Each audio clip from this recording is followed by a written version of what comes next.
Praise the lord. ఎంతమంది సంతోషంగా ఉన్నారు? All are happy? మరి దేవుడు ఇచ్చినటువంటి కృపను బట్టి మరి ఈ యొక్క పరిశుద్ధమైనటువంటి ఆలయంలోనికి చేరి దేవుని ఆరాధించడానికి దేవుడు ఇచ్చిన కృపను బట్టి, అలాగే పిఎస్ గారు వారి కుటుంబం సంఘ పెద్దలందరూ కూడా మొదలా మీ ముందు వచ్చుటకు నన్ను మన కుటుంబాన్ని మీరు ప్రోత్సహిస్తున్నందుకు దేవునికి మరి మీకు అందరికీ కూడా వందనాలు.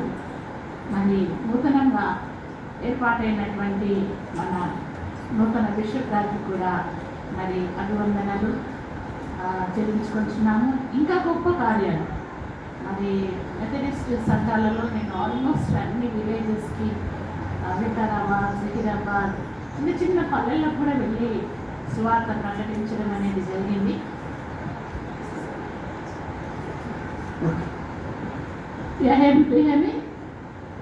వినబడుతున్నామా? మరి దేవుని కృపను బట్టి అనేక ప్రాంతాలకు వెళ్ళి సువార్త ప్రకటించటకు ఒక ఇవాంజలిస్ట్ లాగా, ఒక సింగర్గా, గాస్పల్ సింగర్గా దేవుడు నాకు ఇచ్చిన కృపను బట్టి స్తోత్రములు. మరి మీరందరినీ చూస్తే ఈసారి నాకు చాలా సంతోషం అనిపిస్తుంది. You look very simple. మౌనంగా కూర్చున్నంత మాత్రాన కాదు, కానీ మీరందరూ కలిసి తాండూరు మరి ఆ పెద్ద దేవాలయాన్ని మీరందరూ కడుతున్నారు. I congratulate each one of you. అందులో మీ అందరి శ్రమ, మీ అందరి త్యాగము, మీ యొక్క ఆలోచన, పనితనం అంతా కూడా మరి నాకు కనబడుతుంది. లైక్ మనము మందిరం కట్టినటువంటి కింగ్ సోలమన్ లాగా, నెహెమియాలాగా, ఎజ్రాలాగా మీరు కూడా ప్రభు ఒక మందిరాన్ని కడుతున్నందుకు మిమ్మల్ని ప్రత్యేకంగా దేవుడు నా మనసులో పెట్టిన ఆ యొక్క మంచి విచారమును ఐ హానర్ యూ ఆల్. మీ అందరికీ కూడా మరి వందనాలు. మరి నన్ను ఇంట్రడ్యూస్ చేసినటువంటి బ్రదర్ గారిని కూడా వందనాలు. I think I met him Methodist degree కాలేజ్లో. మరి మేము సెకండ్రాబాద్లోనే ఉండేవాళ్ళం కాబట్టి దానిని బట్టి కూడా మరి ఐ థ్యాంక్ యూ బ్రదర్. ఈరోజు దేవుని వాక్యంలోకి వెళ్దాము. ఆది కాండంలో నుండి కొన్ని మాటలను మనం చూస్తున్నాము. అంతకుముందు ఒక చిన్న ప్రార్థన చేసుకున్నామండి. పరిశుద్ధమైన దేవానికి వందనాలు, స్తుతులు స్తుతులు స్తోత్రములు ప్రభువా. ప్రేమ నమ్మకము కలిగిన దేవ, అబ్రహాము ఇస్సాకుల దేవ, యాకోబు దేవ, మా దేవ, నీ సన్నిధిలో ప్రభువా, నీ కృపలో ప్రభువా, నీ బిడ్డలుగా ప్రభువా, నీ సంఘముగా, పరిశుద్ధ సంఘముగా ప్రభువా మమ్మల్ని ఉంచినందుకు మీకు కృతజ్ఞతాస్తుతులు చెల్లించుకొచ్చున్నాము. నేను కాదు కదా, మాకు కాదు కదా ప్రభువా మహిమ. మీరు మాట్లాడండి ప్రభువా, మేము వింటాము. ప్రతి పాత్రను ప్రభువా నాయన అభిషేకించండి.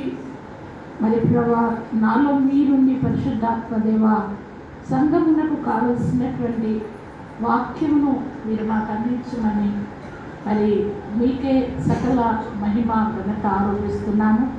ఇక్కడ చేరిన బిడ్డలు వారి తలంపులను, వారి యొక్క సమస్తమును మీ పాదాల దగ్గర ఎత్తి పెట్టుచున్నాము.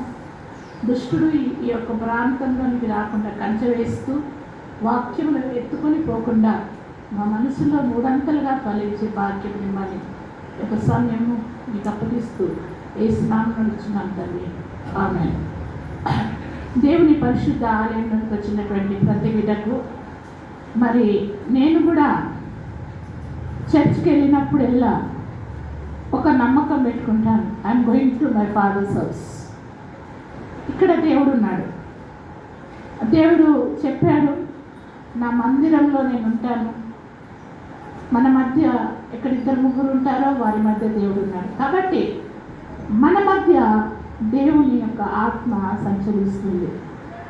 So whenever I go to church, ఆ చర్చ్లోనికి వెళ్ళినప్పుడు అక్కడ దేవుడు ఉన్నాడు. నా సమస్యను దేవుడు తీరుస్తాడు, నన్ను స్వస్థపరుస్తాడు, నాకు సహాయం చేస్తాడు అనేటటువంటి ఒక గొప్ప ఆశతో నేను వెళ్తుంటాను. మరి నాకు ఏ కష్టం వచ్చినా, ఏ బాధ వచ్చినా, ఏ అవసరత కలిగినా, I do believe that God will definitely grant it. ఇక్కడ వచ్చినటువంటి బిడ్డ ఏ దుఃఖంతో, ఏ బాధతో, వేదనతో, కష్టంతో లేదా సమస్యలతో మరి వచ్చినప్పటికీ మనందరి మధ్య దేవుని యొక్క ఆత్మ ఉన్నది. ఆయన మన ఒక్కొక్కరిని తాకి బలపరిచి మరి తప్పకుండా మనల్ని ఆశీర్వదించి పంపుతారని మనం విశ్వసిస్తాము. దేవుడు మన ముందున్నప్పుడు మనకి ఏది అక్కరగా ఉన్నదో అడుగుడి నేను మీకు ఇస్తానని దేవుని వాక్యం చెప్తుంది. కాబట్టి మరి నేను ఆ రీతిగా విశ్వసించి ప్రార్థన దేవునికి నమ్మకంగా కన్నీటితో విశ్వాసంతో నన్ను ప్రార్థించినప్పుడు నేను ఎప్పుడు ఆశీర్వదింపబడే వెళ్ళాను. ఎప్పుడైనా కాళ్ళు వచ్చినా, కొన్నిసార్లు హెల్త్ ఇష్యూస్ ఉన్నా, మరి ఏ ప్రాబ్లం ఉన్నా చర్చిలోకి వెళ్ళి ప్రార్థన చేసినప్పుడు దేవుడు తప్పకుండా నా జీవితంలో కార్యం చేశారు. ఇది నేను ఒక సాక్ష్యముగా కూడా మీతో పంచుకొచ్చున్నాను. కాబట్టి ఒక మందిరము ఏదో ఆషామాషిగా అక్కడిక్కడ చూడడము, మాట్లాడడము, చెట్టు కింద పుట్ట కింద ఉండడం కాదు. కానీ దేవుడు మన కొరకు వెయిట్ చేస్తున్నాడు. మనం కూడా ఆయన సన్నిధికి రావాలి. ఆత్మీయంగా, మానసికంగా ఆలోచన విధంగా ఆదికాండంలో 1వ అధ్యాయంలో మరి చూసినప్పుడు నేను ప్రార్థన చేస్తున్నాను, ప్రభా నేనేమి ఈ యొక్క రోజు ఏం మాట్లాడాలి నాకు తెలియపరచును అని ఐ వాజ్ ప్రేయింగ్. ప్రార్థించినప్పుడు దేవుడు నాకు ఈ వాక్యాన్ని మరి ఇచ్చాడు. మరి ఇక్కడ ఫస్ట్ చాప్టర్లోనే మనం చూసినప్పుడు ఇక్కడ ఆదియందు దేవుడు భూమి ఆకాశములను సృజించిన, భూమి నిరాకారముగాను శూన్యముగాను ఉండేది. మరి మనము కూడా మట్టి నుండి వచ్చినటువంటి మట్టి బొమ్మలనే మళ్ళీ మట్టిలోనే కలిసిపోతూ ఉంటాం. అయితే ఈ మట్టి యొక్క శరీరము ఈ భూమి ఏ రీతిగా నిరాకారముగా, తర్వాత శూన్యముగా, అదే మన జీవితంలో ప్రభువును తెలియనంత మట్టికి కూడా మన జీవితము అసలు మనం అనుకుంటాం, అబ్బా నేను వేస్ట్ క్యాండిడేటు, నాకు చదువు లేదు, నాకు అందం లేదు, నాకు ఇల్లు లేదు, నాకు తల్లి లేదు, నాకు భర్త లేడు, నాకు పిల్లలు లేరు అనేటటువంటి ఒక సెటిల్డ్ ఎస్టాబ్లిష్డ్ మైండ్ కాకుండా చాలా మరి అటు ఇటు ఊగిసలాడేటటువంటి తలంపులతో, చాలా నిరాశలో, నిస్పృహలో అసలు నేను ఎందుకు పుట్టాను, ఈ భూమి మీద నేను ఉంటే నా వలన లాభం ఏంటి అని కొన్నిసార్లు చాలా బాధపడుతూ ఉంటాము. అసలు మనకు ఒక విజన్ అనేది ఉండదు. మరి ఈ యొక్క విజన్ అనేది లేనప్పుడు మన జీవితంలో దాని యొక్క సింప్టమ్స్ అనేటివి కనబడుతూ ఉంటాయి. ఈ చర్చిలో ఉన్నటువంటి బిడ్డలు మరి నేను అనేక ప్రాంతాలకు వెళ్ళి సేవ చేసినప్పుడు దేవుని కృపను బట్టి మరి ఈ యొక్క స్ట్రీట్ చిల్డ్రన్, ర్యాప్ పికర్స్ వీళ్ళందరి మధ్య కూడా పని చేయడం జరిగింది. ఈ స్ట్రీట్ మెన్ ఆర్ ఉమెన్ వాళ్ళ యొక్క ఆలోచన విధానం ఎట్లుంటుందంటే, ఈరోజు తినాలా, ఈరోజు పడుకోవాలా, రేపటి గురించి ఏం చింత లేదు. మీరు వాళ్ళకి వెళ్ళి కొత్త బట్టలు ఇవ్వండి, కొత్త బ్లాంకెట్స్ ఇవ్వండి, మనం ఇస్తూ ఉంటాం క్రిస్మస్ టైంలో. మీరు ఏదైనా ఇవ్వండి, they think about that time ఉంది, అంత మట్టుకే ఆలోచిస్తాడు. ఇంకా వారికి ఎటువంటి ఆలోచన ఉండదన్నమాట. అసలు నేను ఎందుకున్నాను, నేను ఎందుకు రోడ్డు మీద ఉండాలా, ఎందుకు మంచి భవనాలలో ఎందుకున్నాను, ఎందుకు మంచి పనులు కలిగి ఉండను అని వాని యొక్క శరీరాన్ని వాడు ఉన్న ప్లేసే ఎట్లా అనుకుంటాడంటే అది మంచి ఒక 5 స్టార్ హోటల్లో ఉన్నంత ఫీలింగ్ తోటి. మీరు గమనించండి, కాలు మీద కాలు వేసుకొని వాడు అక్కడ ఆ మురికి బట్టలనే ఒక దిండులాగా చేసుకొని పిల్లలాగా, ఇంకా వాడంతట వాడ ఒక పెద్ద కింగ్ లాగా ఫీల్ అవుతుంటాడు. కానీ జ్ఞానంలో, వెలుగులో, మంచి పదవిలో ఉన్నటువంటి వారికి వీడిని చూస్తే ఈజే ఒక యూజ్లెస్ పిల్లలాగా అనిపిస్తుంది. One time waste, one energy waste, వాళ్ళకున్న టాలెంట్ వేస్ట్, అందులో ఎడ్యుకేటెడ్ పీపుల్ కూడా ఉంటారు. వాళ్ళ దగ్గరికి వెళ్ళి మేము మెడికల్ క్యాంప్స్ చేసినప్పుడు చూస్తే actually they are normal people. వాళ్ళు పిచ్చి వాళ్ళలాగా కూడా యాక్ట్ చేస్తుంటారు. ఎందుకు అటువంటి డిప్రెషన్లో ఆ పని చేసి ఎందుకు మేము బ్రతకాలా, మాకెవరో ఆ ఒక్కొక్క టెంపుల్ దగ్గర ఇస్తారు, భోజనం ఇచ్చేస్తారు, తినేస్తాము, ఎవరో బట్టలు పడేస్తారు, అవి తిని ఆ చెత్త బ్రతుకు బతకాలా అని డిసైడ్ అయిపోయి ఉంటారు. అంటే వాళ్ళ మనసు నిరాకరణము, వారి శరీరంలో శుభ్రత లేదు, వారి తలంపులలో మరి ఉన్నత పదవిలోనికి వెళ్ళాలనేటువంటి జ్ఞానం లేనటువంటి మరి పడవేసినటువంటి స్థితిలో ఉన్నటువంటి వారిగా మనం కనబడుతున్నాం. కానీ God says I have made them in my image. దేవుడు వారిని కూడా ప్రేమిస్తున్నాడు. పాపులను రక్షించడానికే యేసు వచ్చినట్టు మనకు వాక్యం చెప్తుంది. మరి ఇక్కడ నిరాకారము, నిస్సహాయ స్థితిలో, బలహీనతల్లో ఉన్నటువంటి వారిని శూన్యముగా, మరి ఈరోజు నీకు ఏం ఆలోచన ఉంది, ఏం ఆలోచన ఉన్నది, ఏదో లేస్తాను, తింటాను, పడుకుంటాను, కూడిపోతాను, పాస్టర్గా మాటలు చెప్తాను, 4 మాటలు ఈ చెవులో విని ఆ చెవులో వేసేస్తాను. ఎందుకంటే మా తాతల నుంచి మేము చర్చకు వస్తున్నాము. చర్చకు పోకపోతే మా మమ్మీ తిడుతుంది, మా డాడీ తిడుతాడు, లేకపోతే మా పక్కింటి వాళ్ళు అడుగుతారు ఏంటమ్మా గుడికి పోతలేరా అని. కాబట్టి ఏదో గుడికి పోతా వస్తా అని వచ్చేవారు కొంతమంది ఉంటారు. వాళ్ళు ఎట్లా శూన్యంగా వస్తారో అట్లనే వెళ్ళిపోతారు.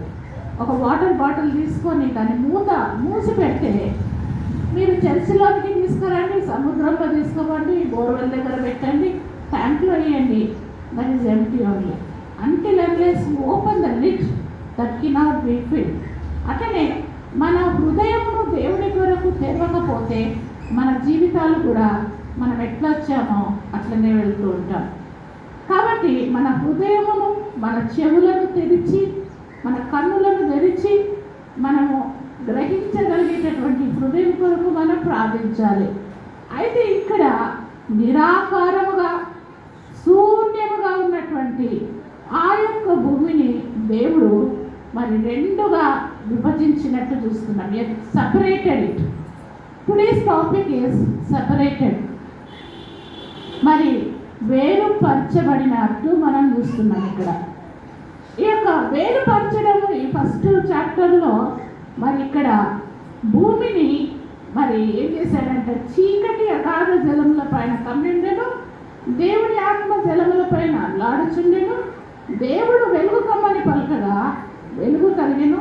వెలుగు మంచిదైనట్టు దేవుడు చూచెను. దేవుడు వెలుగును చీకటిని వేరుపరచెను. అక్కడ ఉన్నటువంటి ఆ యొక్క నిస్సాయ స్థితిలో మరి వికారమైనటువంటి ఒక షేప్లెస్గా ఉన్నటువంటి ఎర్త్ని దేవుడు ఏం చేశాడంటే సపరేటెడ్, ఆకాశము భూమిగా సపరేట్ చేశాడు.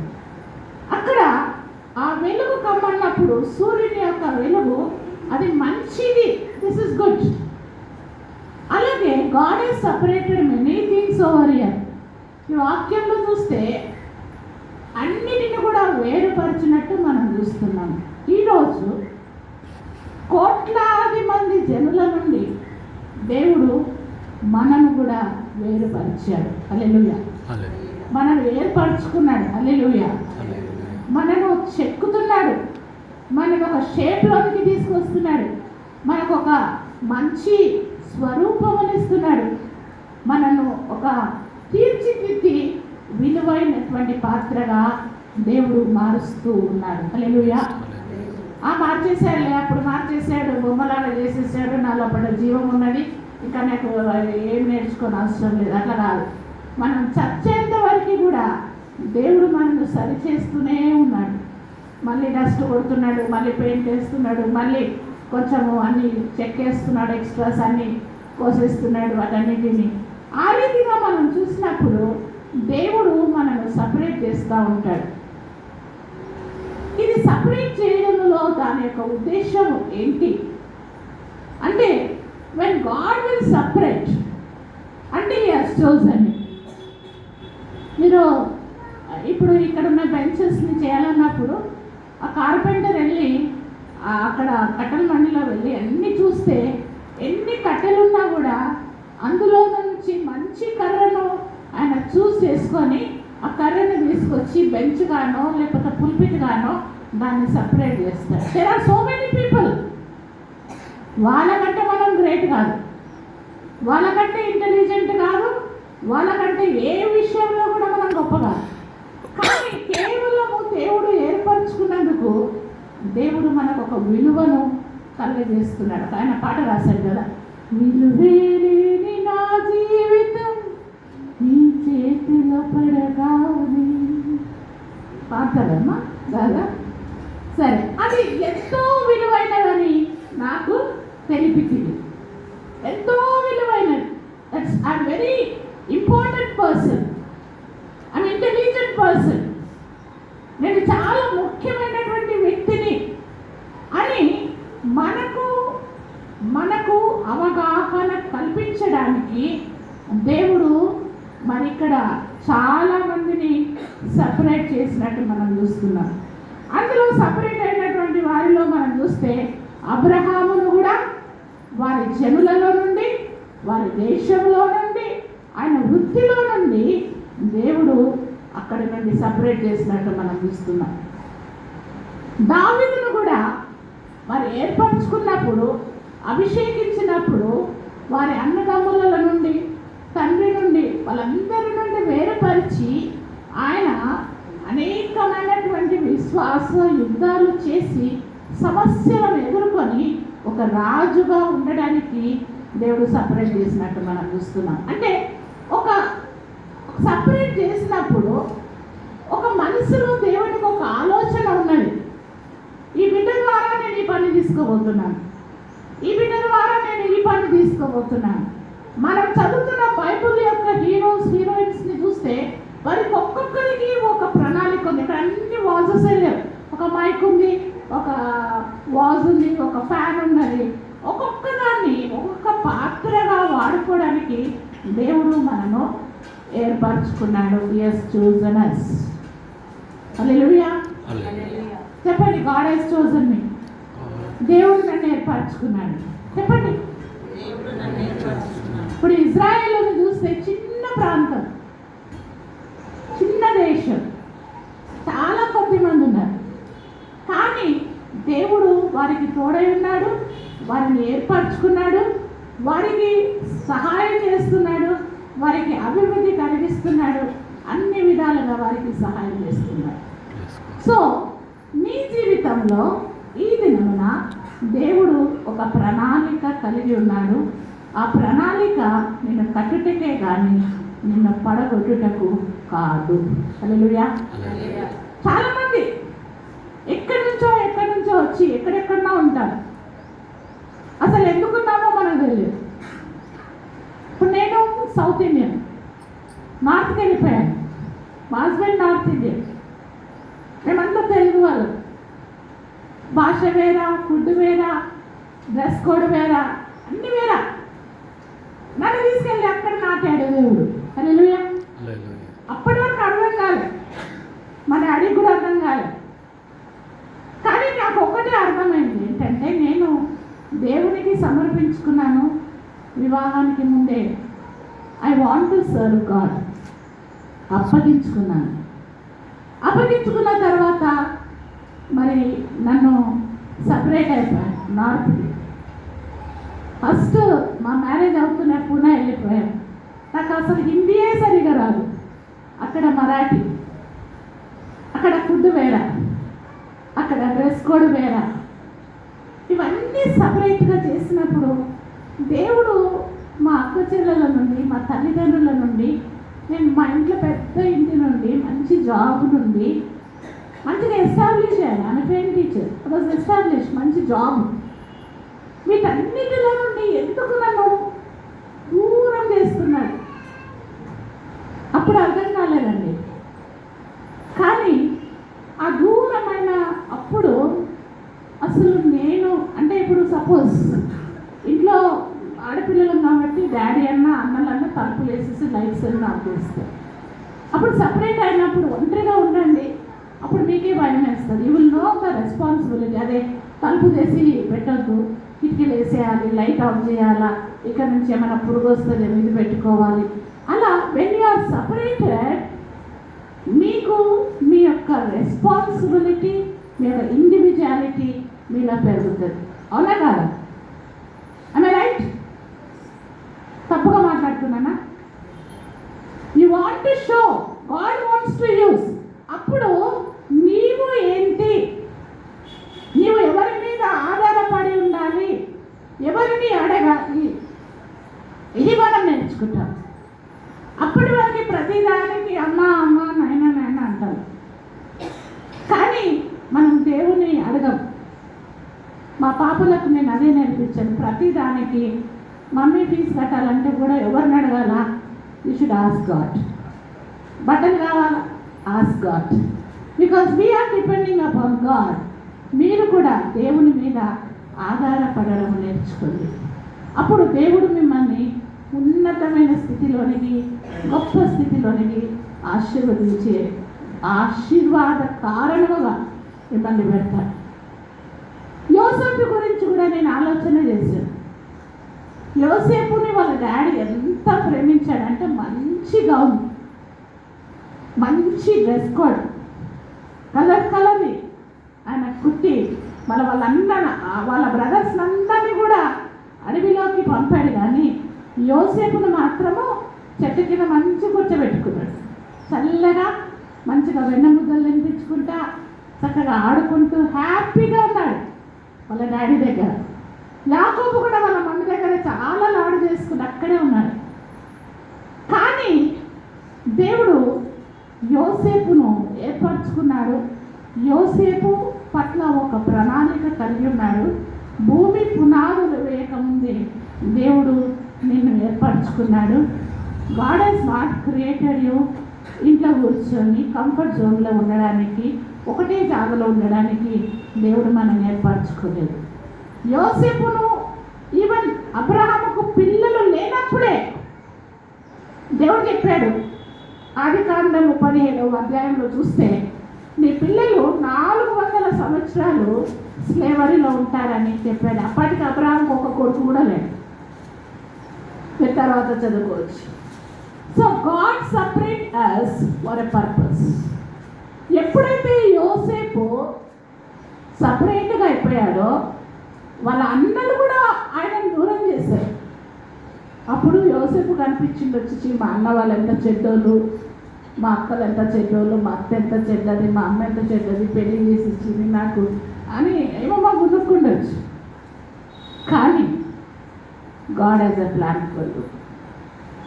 అక్కడ నుండి యోసేపు దేవుని మీద ఆధారపడి ఉండడం నేర్చుకున్నాడు. దేవుని స్తోత్రం. హల్లెలూయా. God will protect you. మోషన్ చుట్టూ అందరినీ చంపేస్తున్నారు మగపిల్లల్ని, కానీ మోషన్ని ఒక పల్లి గింజను ఎట్లా పల్లిలో దాచిపెట్టి మట్టిలో ఉన్నా కూడా ఆ పల్లికి మట్టి అంటకుండా ఎంత క్షేమంగా ఉంటుందో అటువంటి ప్రొటెక్షన్ ఆయన కనుపాపలలో, ఆయన చేతి నీడలలో మనల్ని కాపాడుతూ ఉన్నాడు. దేవుని స్తోత్రం. ఎంతమంది అండి ఫ్లైట్ ఎక్కడ చచ్చిపోతున్నారు, బోట్లో చచ్చిపోతున్నారు, కార్లు చచ్చిపోతున్నారు, ఎక్కడెక్కడనో. కానీ ఈరోజు దేవుడు మనల్ని సజీవులో ఉంచాడు, మనల్ని ప్రొటెక్ట్ చేస్తున్నాడు. ఆపదల నుండి, శత్రువుల నుండి, నీటి నుండి, అగ్ని నుండి, నోటి మాటల నుండి, రోగాల నుండి, భయం నుండి, మంత్రశక్తుల నుండి, చీకటి నుండి, అనేకమైనటువంటి వాటిలో నుండి దేవుడు మనను కాపాడుతున్నాడు. దేవునికి స్తోత్రం. రెండు చేతులకి దేవునికి మహిమ కలిగిస్తాడు. హల్లెలూయా. హల్లెలూయా. హల్లెలూయా. హల్లెలూయా. Thankful to God. ఆ కృతజ్ఞతతో దేవుని సన్నిధిలోకి మనం రావాలి. యోసేపును సపరేట్ చేసి మళ్ళీ అక్కడ వెంటనే ఒక ఇమీడియట్గా ఫ్లరిష్ కాలేదు.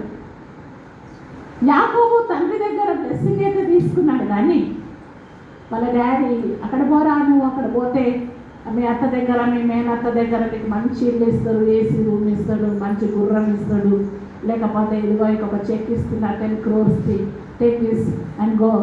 ఇట్ ఈస్ నాట్ ఏ మంచి వే కాదు. ఎడారిలో పోతున్నాడు, ఒంటరిగా పోతున్నాడు, ఆకలేస్తుంది, దాహం వేస్తుంది, బట్టలన్నీ నలిగిపోయాయి. ఆ చీకటిలో, ఆ ఎడారిలో వెళ్తున్నప్పుడు అక్కడ దేవుడు ఆయనతో మాట్లాడాడు. ఆయన పట్ల ఉన్నటువంటి చిత్తం ఏంటో మరి ఆయన చెప్పాడు. దేవుడికి స్తోత్రం. హి వాజ్ డిపెండింగ్ అపాన్ గాడ్. అన్నాడు, ప్రభా నీవు నన్ను దీవించితేనే కానీ నేను ఇక్కడి నుంచి వెళ్ళను. Until unless you bless me I will not leave this place. ఎంతమంది అలా ప్రార్థన చేస్తామండి. ఈ మధ్య చూస్తూ ఉంటాను, టైం లేదు అనేసి క్యాలెండర్ ప్రార్థన, 2 నిమిషాల పరులోక ప్రార్థన, లేకపోతే మనందరికీ వచ్చిన కంఠస్థం యెహోవా నా కాపరి నా ప్రాణమా, అవి 4 లైన్లు వెళ్ళిపోతాం. Do you read the Bible? There are so many blessings. అన్ని సకల ఆశీర్వాదాలు అన్నీ అందులో ఉన్నాయి. మనం ఎదుర్కొనే ప్రతి పరిస్థితికి దేవుడు అక్కడ జవాబు రాస్తున్నాడు. కాబట్టి వీలైనంత మట్టికి మీరందరూ బైబిల్ కంప్లీట్ చేయడానికి చూడండి. జరిపిస్తుంది. ఎంతమంది బైబిల్ కంప్లీట్ చేశారండి? ఎంతమంది చదివారు? చూడండి, 2 మంది. Please read it. Even doctors కానీ, యాక్టర్స్ కానీ, యాక్టర్స్ అంతా కూడా ఇప్పుడు డాక్టర్స్ అంతా అందరూ కూడా they have to read the word of God. ప్రతి విషయంలో that God will help you. దేవుని యొక్క కృప, నువ్వు చేసే ప్రతి పనిలో ఆశీర్వాదము కావాలంటే నువ్వు ఎంత పదవిలోకి వెళ్ళినా మరి మనము we have to rely on God. హల్లెలూయా. నేను వెళ్ళేదాన్ని hospital ministry, cancer hospital, Osmania, Gandhi, అక్కడంతా వెళ్ళి సువార్త ప్రకటించేదాన్ని. When they made the churches, ఆ చర్చెస్లో ఒక ప్రేయర్ హాల్ కూడా చేసేవారు. ఆ ప్రేయర్ హాల్లో వీళ్ళు వెళ్ళి నర్సెస్ కానీ డాక్టర్స్ కానీ అక్కడ వెళ్ళి కొద్దిసేపు ప్రార్థన చేసుకొని వాళ్ళ పేషెంట్స్ దగ్గరికి వెళ్ళేవారు. ఎందుకమ్మా అట్లా చేస్తున్నారంటే వాళ్ళు చెప్పారేంటంటే, ఇంట్లో ఎన్నో గొడవలు ఉంటాయి, భర్తతో, పిల్లలతో, అన్ని సొసైటీతో, నాకే ఓల్డ్ జ్వరం, ఎన్నో రోగాలు ఉంటాయి. మరి ఇవన్నీ పెట్టుకొని హార్ట్ గోటు టీబీ పేషెంట్స్ దగ్గరికి, కోవిడ్ వాళ్ళ దగ్గరికి, ఇంతమంది దగ్గరికి వెళ్ళాలంటే ఈ శక్తి జ్ఞానం చాలదు. I need protection, special protection. So I have to go to God, pray for some time and go to the work. Am I right? అఖిల గారు? ఎస్. సో ఇది మనం ఏ పని చేసే కంటే ముందు ఆ పనిలో మనకు నేర్పరితనము నేర్పించేది. దావీదు వేళ్లకు యుద్ధం నేర్పిన దేవుడు మన పనిలో కూడా ఆశీర్వాదము మనం పొందాలంటే ప్రతి క్షణము మనం దేవుని మీద రిలై అయి ఉండాలి. అందుకనే యాకోబు అంటున్నాడు, నన్ను దీవించే మటుకి నేను ఇక్కడ నుండి వెళ్ళను, ప్లీజ్ బ్లెస్ మీ. అంతే, గాడ్ హస్ బ్లెస్డ్. మరి యోసేపు, దేవుడు నాకు తోడే ఉన్నాడు అన్నాడు. He overcame the temptations. మరి అక్కడ కలిగేటటువంటి ప్రతి శోధన, ప్రతి బాధ, ప్రతి కష్టము, ఈజ్ ఇట్ ఏ స్మూత్ వే? యాకోబు వెళ్ళిన మార్గం అంతా చాలా బాగుందా? లాభాన్ని మోసగాడు 7 సంవత్సరాలు గొర్రెలకు కాయిపో, నీళ్ళు పెట్టుకో, వంటలకి ఆ వంట చిన్న నీళ్ళు తాగుతుందా? అబ్బా, ఆ ఎండల బావిలా నీళ్ళు చేతులే పోతున్నాయి. కొండలెక్కి కోనలు దుంకి అంత కష్టపడి పని చేసిన తర్వాత గాడ్ హస్ బ్లెస్డ్. యోసేపు కూడా అనేకమైనటువంటి శ్రమలలో మరి ఆయన ఒక్కటే డిసైడ్ చేసుకున్నాడు, దేవుడు నాకు తోడై ఉన్నాడు. హల్లెలూయా. God is with me. He will provide me, he will protect me, he will teach me అని నాకు నేర్పిస్తాడు. నేను చిన్న బిడ్డనే. మన ఆంధ్ర క్రైస్తవ కీర్తనలో ఒక పాట రాసింది, నన్ను దిత్తుము చిన్న ప్రాయము సన్నుతున్నదు నాయనా, నీవు కన్న తండ్రి వనుచు నేను నిన్ను చేరితి నాయనా, నిన్ను చేరితి నాయనా, నన్ను దిత్తుము చిన్న ప్రాయము సన్నుతున్నదు నాయనా. నన్ను సరిచేయము, నన్ను కడుగుము, నాలో ఉన్నటువంటి నా హృదయమును పరిశోధించుము, పరీక్షించుము. నీకు ఆయాసకరమైనది ఏదన్నా ఉన్నదేమో దానిని నా నుండి దూరపరచు. అది నాకు ఎంత ఇష్టమైనదైనా సరే దానిని నీకు నాకు అడ్డుగా ఉన్నది ఏదైనా తొలగించు. ఎందుకంటే దేవుడు అంటున్నాడు, నీకు నాకు అడ్డుగా I can bless you, I can hear you.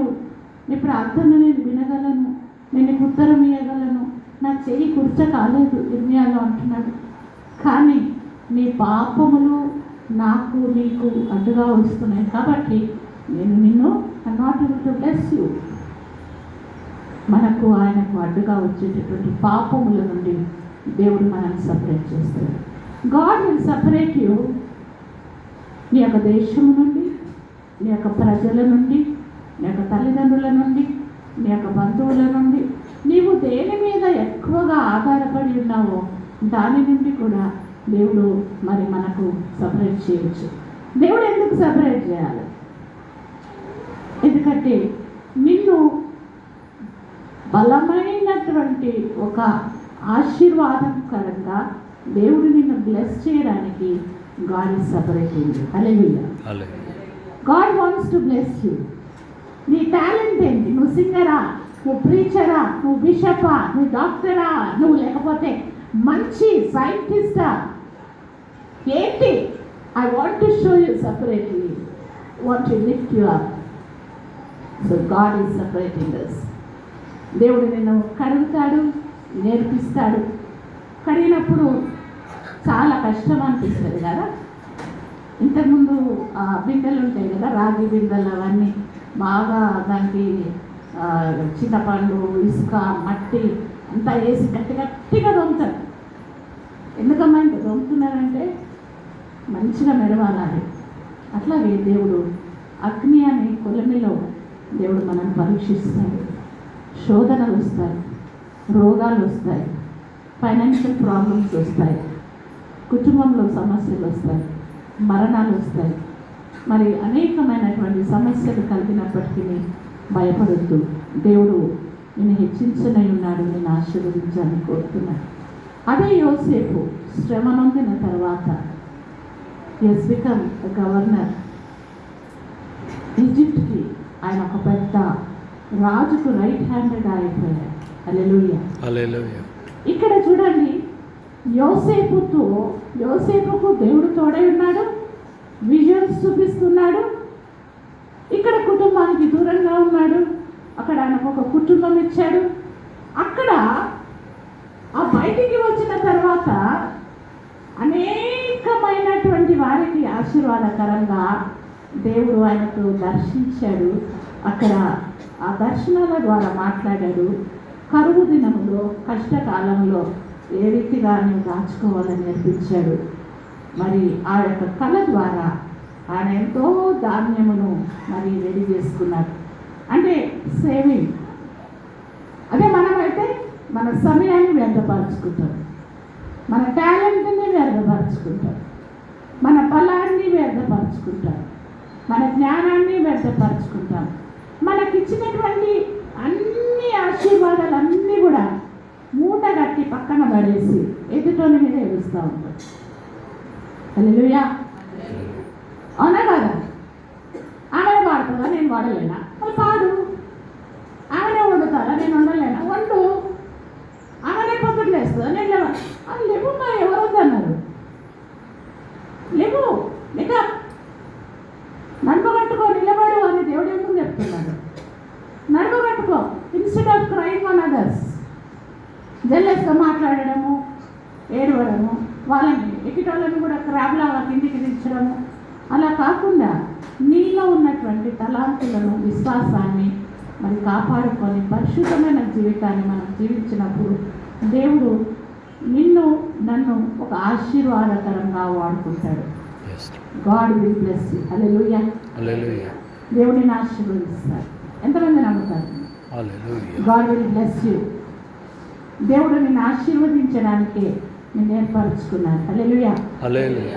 నా గిన్నె నిండి పొర్లుచున్నది, నా గిన్నె నిండి పొర్లుచున్నది.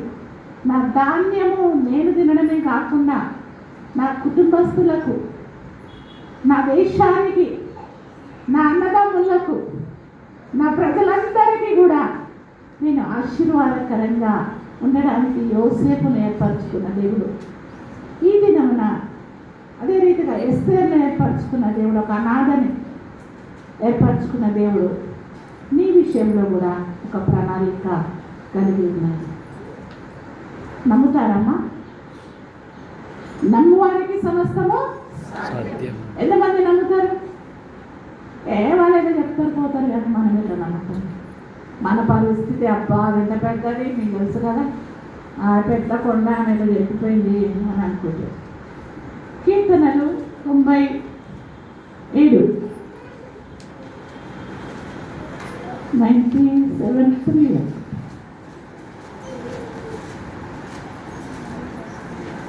కీర్తనలు 97:5 యెహోవా సన్నిధిని, సర్వలోకనాథుని సన్నిధిని అందరం చెప్దామా? యెహోవా సన్నిధిని, సర్వలోకనాథుని సన్నిధిని పర్వతములు మైనము వలె కరుగుచున్నవి.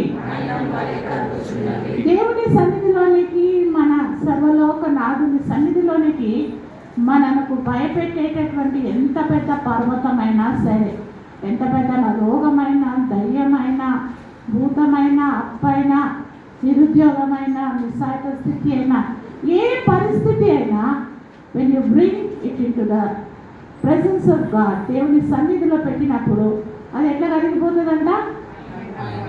మైనం క్యాండిల్ ఇట్లా పెట్టగానే ఇట్లా కరిగిపోతుందా? దేవుని దగ్గరికి రాగానే అద్భుతాలు కావాలి. ఇట్లా వాంగనే ఫాస్ట్ ఫుడ్ లాగా. ఇవాళ చర్చ పోయినా కదా, నేను ఫాస్ట్ ఫుడ్ చేసినా కానీ అయితే లేదు, మళ్ళీ పోదాం. ఎడికి పోదాం? ఇంకొకందరు మారవలసింది మనమా, లేకపోతే దేవుడు మారాలా, లేకపోతే పాస్టర్లు మారాలా? ఎవరు మారాలా? ఇక్కడ తింటాము, అక్కడ గుడి పెడతాం కదా. వి బిలాంగ్ టు మెథడిస్ట్, వేరే పాట పెడతాం, వేరే సాక్ష్యాలు. అరే అక్కడ ఉన్నది అదే దేవుడు, ఇక్కడ ఉన్నది అదే దేవుడు. నమ్ము బాబు, బీ ఫెయిత్ఫుల్. మనుషులను నమ్ముకొని వాడు శాపగ్రస్తుడు. దేవుని నమ్ము. God will do miracles in your life. ఎంతమంది దేవుని నమ్ముతున్నాను? హల్లెలూయా. ఇక్కడ దేవుడు ఉన్నాడని ఎంతమంది నమ్ముతున్నాను? హల్లెలూయా. If you believe that God is in your church, నీ పక్కన, నీ వెనక దేవుడు ఉన్నాడు, నా ప్రాబ్లమ్స్ అన్నిటిని కూడా కలిగిస్తాడని నమ్మితే దేవుడు ఈ దినంన నేను ఆశీర్వదించి పంపుతాను. దానికి స్తోత్రం. హల్లెలూయా. ఇంకొక మాట చూసుకొని నేను త్వరగానే ముగిస్తాను. I don't want to take much time. దేవుడు సపరేట్ చేసి దాంట్లో మనం చూసినట్టు మత్తయి సువార్త 11వ అధ్యాయము 24-30 చదవండమ్మా. పెద్దగా గట్టిగా చదవాలి.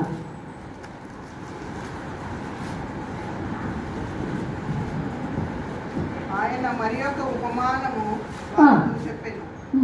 ఏలయనగా పరలోక రాజ్యము తన పొలములో మంచి విత్తనము విత్తిన యొక్క మనిషిని పోలి ఉన్నది.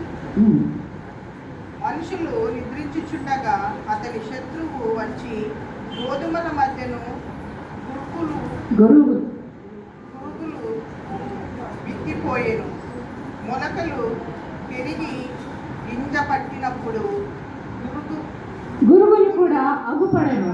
అప్పుడు ఇంటి యజమాని దాసులు అతని యొద్దకు వచ్చి, అయ్యా, నీవు నీ పొలములో మంచి విత్తనములు విత్తితివి కదా, అందులో పురుగులు ఎక్కడ నుండి వచ్చినవని అడిగిరి. ఇది శత్రువు చేసిన పని అని అతడు వారితో చెప్పాను. ఆ దాసులు, మేము వెళ్ళి వాటిని పెరిగి కూర్చుట నీకు ఇష్టమా అని అతన్ని అడిగిరి. అందుకతడు, వద్దు, గురుగులను పెరుగుచుండగా వాటితో కూడా ఒకవేళ గోధుమలను పెళ్ళగింతురు కోతకాలం వరకు రెండింటిని కలిసి ఎదగనియుడి. కోతకాలం ముందు గురుగులను ముందుగా కూర్చి వాటిని కాల్చివేయటకు కట్టెలు కట్టి గోధుమలను వాటి కొట్లలో చేర్చి పెట్టినని కూతగాండ్రతో చెప్పాను. ఆమె లోకంలో చెడ్డవాళ్ళు ఉన్నారు, మంచివాళ్ళు ఉన్నారు, దొంగలు ఉన్నారు, దొరలు ఉన్నారు, అబద్ధం ఆడేవాళ్ళు ఉన్నారు, మోసగాళ్ళు ఉన్నారు, చెడ్డ మాటలు మాట్లాడే వాళ్ళు ఉన్నారు, హత్తకులు ఉన్నారు, సాతాను పనిచేస్తున్నారు. వీటన్నిటి మధ్యలో మరి నీవు ఎదుగుతున్నారు. అందులో మంచివారు ఉండాలి, చెడ్డవారు కూడా ఉన్నారు. అందరూ అదే చేస్తున్నారు అనేసి నోవా దగ్గర ఉన్నటువంటి వారు అందరూ వెళ్ళి అందరూ ఏమైపోయారు? నశించిపోయారు, చనిపోయారు. అంతమంది, అరే 1000 మంది ఇదే షర్ట్ వేసుకుంటారు, నేను కూడా చినిగిపోయిన జీన్స్ వేసుకో అందరిలాగా నువ్వు కూడా పోతావు. మరి నీవు గ్రహించుకో, అసలు నేను ఎవరిని. యేసయ్య కూడా అన్నారు, what people are thinking about me. నువ్వెవరు, ఏ కుటుంబం నుంచి వచ్చావు, ఏ చర్చ్కి సంబంధించిన దానం, ఏ క్రీస్తు రక్తంలో నువ్వు కడగబడినావు, నువ్వెవరు, who are you, can you do that. నేను అలా అందరిలాగా నేను చేయొచ్చా, నేను చేయకూడదు, చెడ్డ మాటలు మాట్లాడవచ్చా, అబద్ధాలు ఆడవచ్చా, మోసం చేయొచ్చా? Do I belong to the world or to God? ఈ రీతిగా మనం హానోకు నడిచినట్టు దేవునితో నడిచినప్పుడు ఒక దినం వస్తుంది, గురుగులను గోధుమలను వేరు చేసే దినము, గొర్రెలను మేకలను వేరు చేసే దినము. అప్పటి వారికి మరి ఎందుకు తీస్తలేడు దేవుడు? వాళ్ళు ఎందుకు చంపుతలేరు వారిని? వాడింత పెద్ద గుంట, వాడింత పెద్ద దొంగ, వాడింత చచ్చిపోతలేడు. Let them grow. పాపం చేసేవాడు పాపం ఇంకా వేసుకుంటూనే పోనివ్వండి, మంచివాడు మంచివాడిగానే ఉండనివ్వండి. ఒక దినం జడ్జిమెంటే, కోతకాలం వస్తుంది. దేవుడు కోత మరి ఇప్పుడు ఎందుకు చేస్తలేడు? ఇవి రెండు కలిసి పెరుగుతున్నాయి. ఇప్పుడు ఒక్కదాన్ని తీసేస్తే ఇదంతా కూడా మంచి చెట్లు కూడా పాడైపోతాయి. కాబట్టి లెట్ దెమ్ గ్రో. మంచివారు చెడ్డవారికి మరి పెరగనివ్వండి. కానీ జడ్జిమెంట్ డే దేవుడు మంచి గోధుమలను సపరేట్గా పరలోకానికి, చెడ్డవాటిని నరకానికి పంపడానికి అది ఎక్కువ సమయం లేదు. ఏదో ఒక్కొక్క ఇండివిజువల్గా అట్లా చేయటం లేదు. కానీ నా we can see mass deaths. దేవుడు చెప్పినట్టుగా భయంకరమైన అగ్నితో కుంభమేళలో ఎంతోమంది చనిపోయారు. లాస్ ఏంజల్స్లో కుప్పలు చనిపోయారు. కౌంట్లెస్, లెక్కలేదు. అలాంటి మరణాన్ని వస్తున్నాయి. నువ్వు మంచివాడవా, చెడ్డవాడవా? నువ్వు దేవుని బిడ్డవా, లేకపోతే సాతాను యొక్క బిడ్డవా? గ్రహించుకున్నాను, సరి చేసుకున్నాను. నిద్రపోవద్దు. నిద్ర కూడా సాతాను తెచ్చేటటువంటి ఒక సాతాను యొక్క పని. హల్లెలూయా, హల్లెలూయా. God is going to separate us. మరి లేచి నిల్చున్నాం. యెహోవా దేవుడు మోషేతో మరి 10 ఆజ్ఞలు ఇచ్చేటప్పుడు, లేదా సీయోను పర్వతం మీద మాట్లాడటకు పిలిచినప్పుడు ప్రజలతో ఒక మాట చెప్పాడు. వారు వారిని శుద్ధీకరించుకొని, వారి వస్త్రాలను శుద్ధీకరించుకొని, శుభ్రపరుచుకొని, తప్పులు ఒప్పుకొని, పాపములు ఒప్పుకొని ఆయన పరిశుద్ధమైన సన్నిధిలోనికి రమ్మంటున్నారు. వచ్చి ఒక 3 కిలోమీటర్స్ అవే నిలబడమన్నాడు, కొండకు దూరంగా. ఎవరైనా దాంట్లో పాపం చేసి నా దగ్గరగా పోయినా ఆ యొక్క ఫైర్ ముందు కాలి మషేకులంట. దేవుని యొక్క ఉగ్రత రగులుకుంటున్నది. సమయం తక్కువ, వయసుకు పరిమితం లేకుండా చిన్నవారైన పెద్దవారైన యవనస్తులేని ఇప్పుడు కనబడ్డవారు మరుక్షణం కనబడకపోవచ్చు. ఇది రక్షణ. కళ్ళు మూసుకొని దేవునికి సమర్పించుకో. God wants you. దేవుడు నిన్ను వేరుపరచాలనుకుంటున్నాడు. దేవుడు నీ పట్ల ఉన్నటువంటి ప్రణాళికను నీతో మాట్లాడాలనుకుంటున్నాడు. దేవుడు నిన్ను ఆశీర్వదించాలనుకుంటున్నాడు. దేవుడు నిన్ను అనేకులకు దీవెనకరంగా మార్చాలనుకుంటున్నాడు. నువ్వు సిద్ధంగా ఉన్నావా? హల్లెలూయా. God is God. ఉదయకాలం తన సేవకులను, తన ప్రవక్తలను లేపి ఆయన పంపిస్తూ ఉన్నాడు ఈ స్వార్థమానము చెప్పడానికి. దేవుడు ఒకసారి పలుకుని, 2 సార్లు పలుకుని, మాటి మాటికి మాట్లాడనంటున్నాడు. ఇంకా ఆయన స్వరం వినకుండా, ఇంకా ఆయన యొక్క ఉగ్రతను గ్రహించుకోకుండా, ఇంకా పాపంలోనే జీవిస్తూ, ఇంకా అదే లోకం అనుకుంటూ ఉంటే ఈరోజు రక్షణ దినం, శుద్ధీకరణ దినం. మన దేవుడి సన్నిధిలోనికి ఈ లోకంలో తిరిగి చెత్త చెదారం మట్టి అన్నీ అంటించుకొని వచ్చినటువంటి బిడ్డలను ఏ రీతిగా శుద్ధీకరిస్తాడు దేవుడు వాక్యం చేత శుద్ధీకరించి బలపరిచి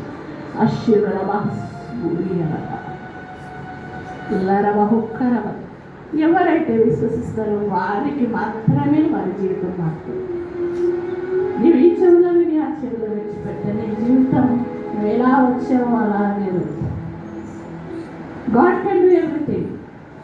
దేవా నా చేయి పట్టుకో అని మనం చేయి విడిచిపెడితే ఎవరు మీకు సహాయం చేయలేరు. 2 పైన ఉండాలి, కింద నన్ను ఉండాలి. చీకటిలో నన్ను ఉండు, వెలుగులో నన్ను ఉండు, దేవునిలో ఉన్న ఉండు, లోకంలో నన్ను ఉండు. ఏదే అన్నాడు. ఎన్ని దినములు మీరు 2 మనసులు, 2 కాళ్ళు పెట్టుకొని అటు ఇటు 2 ఆలోచనలు కలిగి ఉన్నారు.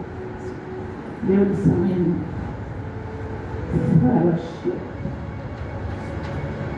ఇదిగో దేవా నా జీవితం ఆపాదమస్తకం నీ కందితం. ఇదిగో దేవా నా జీవితం ఆపాదమస్తకం నీ కందితం. శరణం నీ శరణం,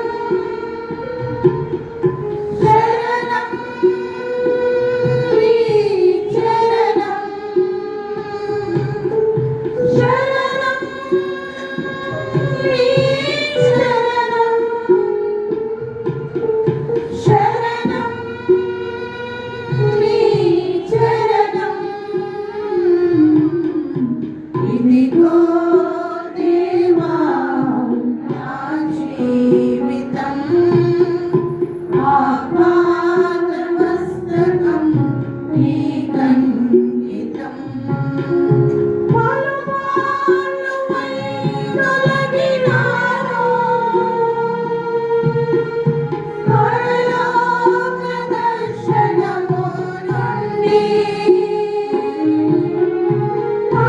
పాలుపాలువై తొలగినాను పరలోక దర్శనము నుండి. విలువైన నీ దివ్య పిలుపుకు నే తగినట్లు జీవించనైతి. అయినా నీ ప్రేమతో నన్ను దరి చేర్చినావు. అయినా నీ ప్రేమతో నన్ను దరి చేర్చినావు. శరణం నీ శరణం, శరణం నీ శరణం, శరణం నీ శరణం, శరణం నీ శరణం.